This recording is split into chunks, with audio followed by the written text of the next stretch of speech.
Halo guys, kita ketemu lagi setelah 3 hujan gerimis, cukup dingin banget sehingga harus pakai jaket nih, kalau enggak dan membeku ya.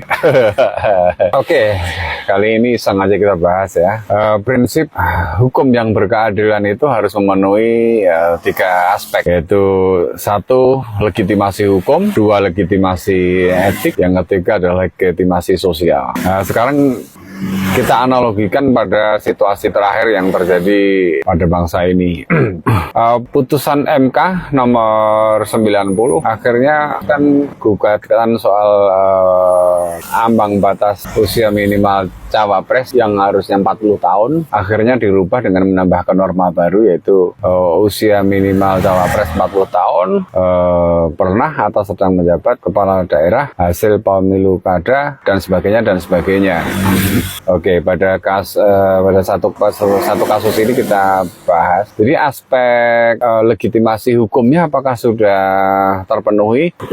Legitimasi hukumnya sudah terpenuhi karena putusan dari MK itu menyebabkan cawapres dari paslon 02 akhirnya lolos pendaftaran di KPI dan bisa ikut berkontestasi di pemilu 2024.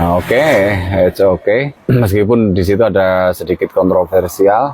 Terus yang kedua adalah aspek etik. Aspek etik imbas dari putusan MK nomor 90 akhirnya Majelis Kehormatan Mahkamah Konstitusi mengadakan sidang yang menghasilkan sebuah amar putusan, yaitu menetapkan bahwa Ketua Mahkamah Konstitusi dinyatakan sudah melanggar kode etik, pelanggaran etik berat. Implikasinya terhadap yang bersangkutan, Bapak Anwar Usman sebagai Ketua MK akhirnya dicopot dari jabatannya, sehingga putusan MK nomor 90 itu tidak memenuhi aspek legitimasi etik karena terbukti hakimnya telah melanggar kode etik dan sudah mendapatkan sanksinya. Oke. Terus aspek yang ketiga yaitu aspek legitimasi sosial. Terkait dengan putusan MK nomor 90 banyak menuai pro dan kontra baik dari kalangan politikus, pengamat hukum, mahasiswa, aktivis, dan banyak hal, sehingga berbagai macam bentuk penolakan ini mengindikasikan atau manifestasi dari tidak adanya legitimasi sosial. Jadi putusan MK itu hanya memenuhi legitimasi hukum saja, karena legitimasi etik dan legitimasi sosialnya tidak terpenuhi. Tapi apakah ada dampak terhadap kontestasi 2024? Ya tidak ada, ya tetap berjalan.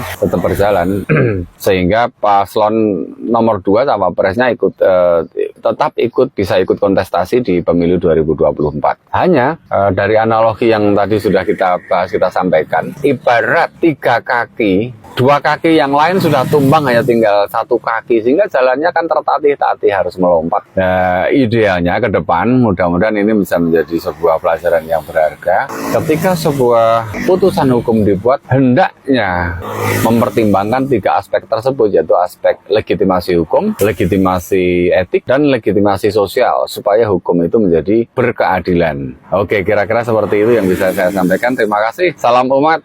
Wassalamualaikum warahmatullahi wabarakatuh. Salam demokrasi.